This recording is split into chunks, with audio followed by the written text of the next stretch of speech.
nós, adultos, falar sobre aprender a ler, escrever, pode ser bem fácil, né? Mas você sabia que a gente carrega problemas lá da época da infância, quando aprendemos a ler e escrever?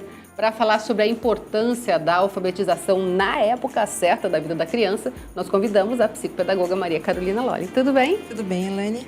Bom, é importante dizer que cada criança tem o seu ritmo, né? Mas antes de aprender a ler e escrever, é preciso que ela tenha aí alguns desempenhos já praticamente em andamento, né? Com certeza. Então, esses pré-requisitos que a gente chama para a alfabetização são habilidades cognitivas importantes que são desenvolvidas desde o momento em que a criança nasce, que ela tem contato com o mundo exterior, né?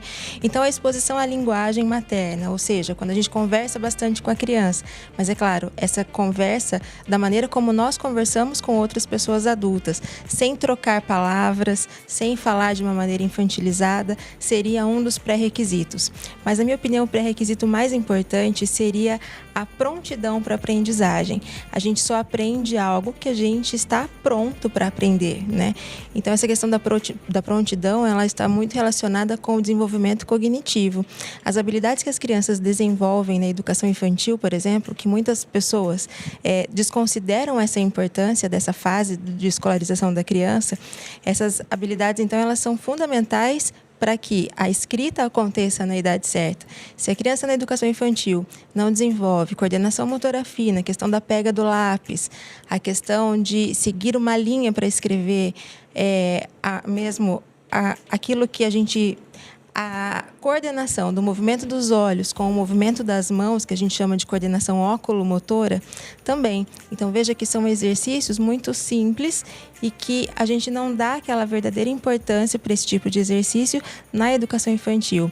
Falar com a criança para ela descobrir as diferenças que existem em um desenho, para conseguir achar todos os detalhes em um desenho, ou até mesmo você falar sons variados e ela conseguir discriminar esses sons, também são pré-requisitos para que a escrita e a leitura aconteça na idade certa.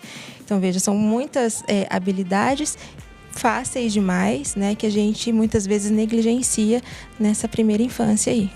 A gente já mostrou aqui no programa, já faz um tempinho, né, a importância da pega correta do lápis. Você até ensinou, Sim, né, um método interessante com o empreendedor. Uhum. A criança pegando errado no lápis pode, por exemplo, de alguma forma atrasar o processo de aprendizagem nesse caso? Sabe o que acontece, Elaine? Quando a gente pega o lápis da maneira errada, nós damos muito mais força para o movimento, consequentemente a gente presta mais atenção para o movimento do que para o que precisa ser, né, para aquilo que a gente precisa nos atentar ali, que seria a correspondência entre o som e a letra, a correspondência fonema-grafema que a gente chama. Então, para escrever, a criança precisa estar muito confortável e a pega correta garante essa questão de estar confortável para o momento da escrita. Crianças que pegam o lápis da maneira incorreta, né, a pega incorreta, então, pode causar dor, pode causar desconforto, cansa. Então, a criança passa a prestar mais atenção ao movimento e não às correspondências sonoras. É a mesma coisa da insistência do caderno de caligrafia. Então, é importante que se use o caderno de caligrafia? É muito importante. Desde a educação infantil? Sim, desde a educação infantil, mas com atividades coerentes para cada criança, para o tempo certo, para a prontidão de cada uma. O caderno de caligrafia, por exemplo, posso dar na educação infantil para a criança treinar movimento, cima, baixo, a ondinha, né, que a gente fazia quando a gente era criança, não para escrever na educação infantil. O caderno de caligrafia, na verdade, ele deveria ser introduzido na escolarização da criança a partir do 2º ano, quando ela já teria segurança com todas as letras, todas as correspondências sonoras entre, né, as letras do alfabeto. Então, é muito equivocado algumas coisas ainda, infelizmente, nos dias de hoje. Agora, a criança que tem certa dificuldade com os fonemas, com a leitura, ela pode se tornar aí o que a gente tem chamado de analfabeto funcional, ou seja, ela pode chegar a ser essa pessoa que não vai gostar de ler porque não consegue entender. É lá atrás que está esse problema? Sim, a gente chama essa habilidade cognitiva de consciência fonológica. A consciência fonológica, então, ela é desenvolvida desde o nosso nascimento e ela tem uma potencialidade maior a partir dos 3 anos, quando a gente já consegue entender que não é não, que sim é sim, que vermelho é uma cor, não é um objeto, né? Então, a consciência fonológica é uma habilidade, então, que está sempre em desenvolvimento desde o momento em que a gente nasce até o momento que a gente morre. Então, por isso que é importante você oferecer estímulos variados. Se você não estimula a criança a pegar um livro na mão, a tentar fazer uma leitura, a tentar escrever uma palavra diferente, a tentar ler uma língua nova, por exemplo, essa criança ela não desenvolve isso que a gente chama de consciência fonológica, atrapalhando todo o processo. Hoje em dia existe uma espécie de lei que faça com que exista uma idade para que a criança aprenda determinadas situações, a aprender a ler, a escrever, onde começa o processo de desenvolvimento motor.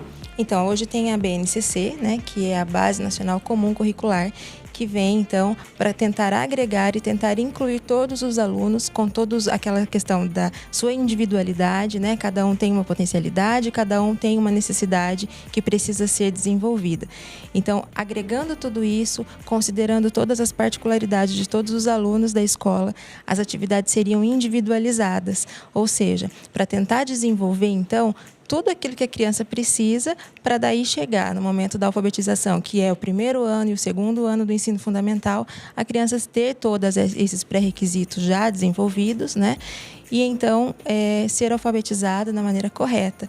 Então, a questão do letrado e do alfabetizado, né? Que antigamente se usava muito. Então, a criança seria alfabetizada, aquela criança que consegue entender que o A é o A, o B é o B.